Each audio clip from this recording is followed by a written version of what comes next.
Welcome back to some other place. We've put a shiny jelly bean in a door. And now we have a... What am I looking at?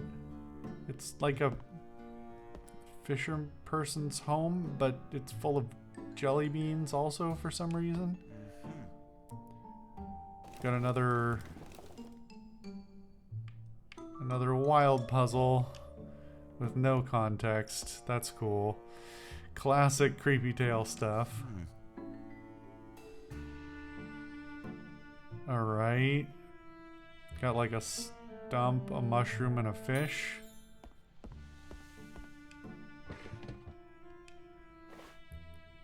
What did I get?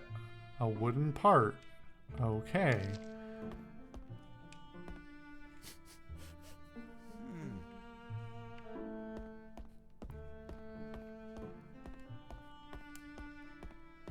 And not a lot else. I'm assuming this is going to lead me to a hatch I can't open. Oh, there are... I see. There are other shapes. Man, if you wanted to make those noticeable... So, okay. You're not actually obscuring these things, right? Let's talk about game design again. Is your intention to obscure the shapes? If the answer is no, then you've done a terrible job, because you would typically want important collectibles to stick out in some fashion, right? To catch the eye and to drive your attention and to drive your interest in trying to reach them or trying to find a way to reach them. If you were trying to hide them, then my question is why? So regardless, as it is, what you have here is these randomly shaped objects that I need for a different puzzle that are not very visually apparent because I don't even necessarily know I'm looking for anything at all, let alone that I'm looking for them. I could go look at the puzzle and say, oh, of course I'm looking for 3 shapes, but then why did you obscure them? They're not really hidden.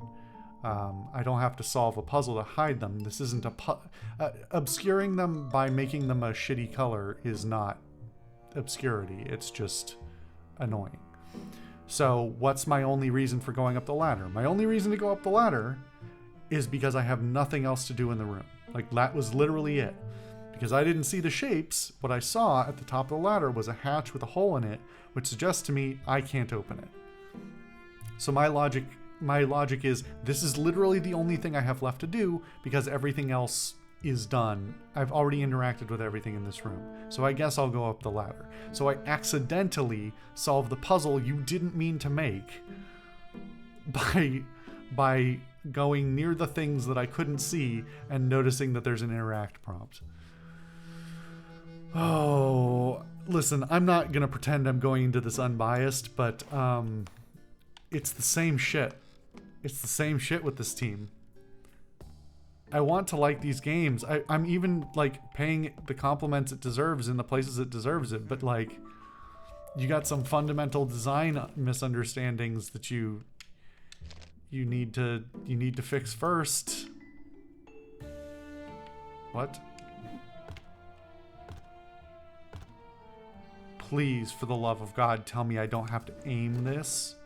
Are you kidding me? You're kidding me. The puzzle is that I have to aim it. We have literally devolved to doing the infant put the right shape block in the hole puzzle, and you just have to brute. This isn't a puzzle. This is a dumb waste of time. Sorry. I don't know if you could tell from the recording, but I just threw my hands up in the air and was staring at the ceiling.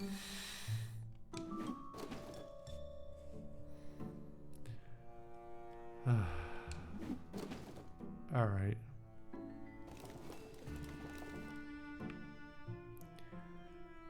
So now the shapes are in there. I think this is unrelated. I have no indication as to what the...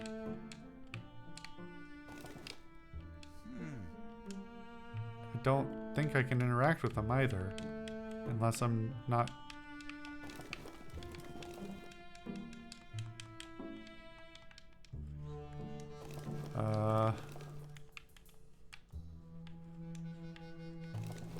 Oh. Am I supposed to press these like buttons? Oh my god. Okay, another design language problem. Why would I think that these are buttons? You just made me place these things in here. There's nothing about them or about their, like, if they're not noticeably protruding in a way that suggests that. You showed all these things moving, which doesn't really mean anything. But you didn't show these things moving.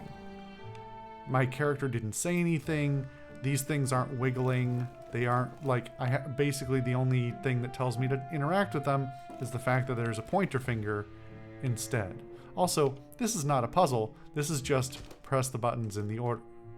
Oh, well, maybe it is a puzzle in some form. I don't know why. Is the puzzle press the one that doesn't wiggle?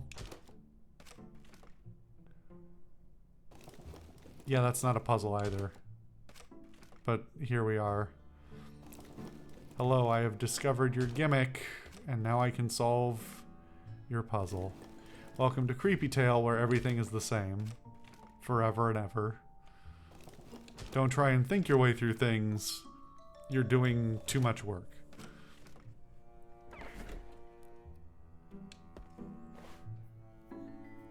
I also love how, like, it throws itself open, but I don't get to inspect what's in here. It just, like, immediately hovers a big grab item prompt over it. Also, despite the one thing in this room being that glowing jar with the butterfly in it, can't interact with that, so I don't even know what I picked up. A flint.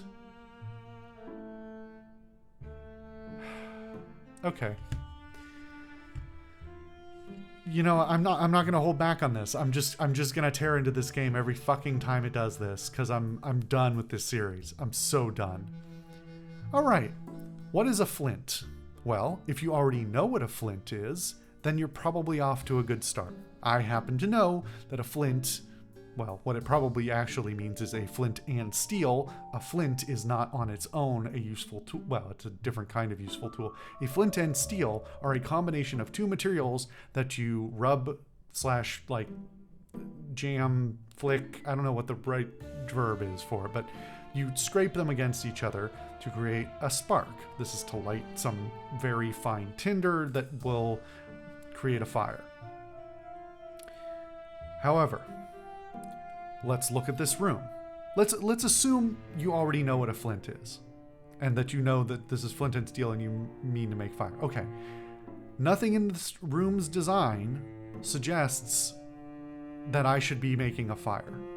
Now I can look at the fireplace and say, yes, there is a fireplace here. It has wood in it. It maybe could be lit. But nothing about the visual in this room says that I should be doing that.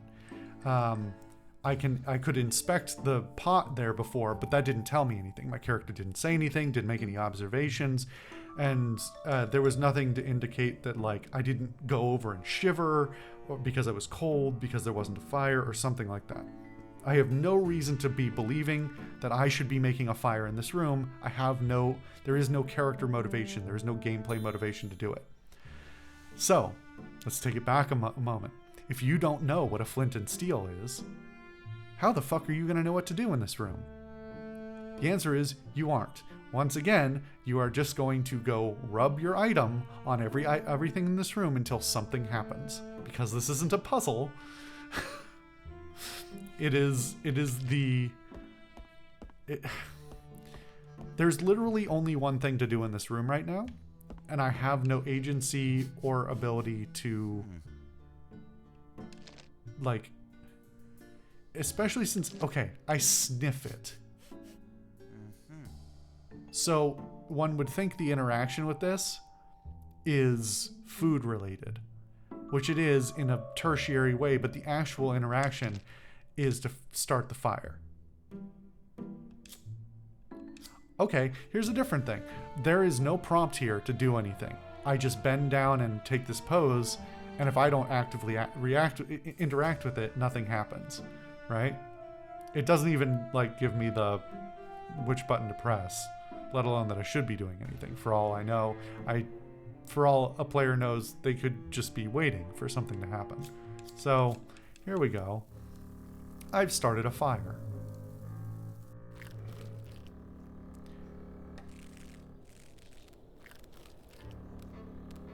That is an adorable little bird.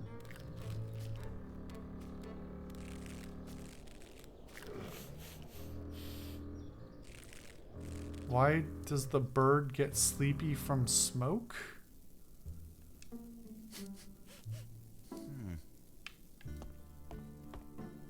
Alright. Back on the same old thing. What do I do now? I have nothing else to interact with. I have this, which doesn't tell me anything. I'm guessing this is 3 ingredients I need to put in the soup. However,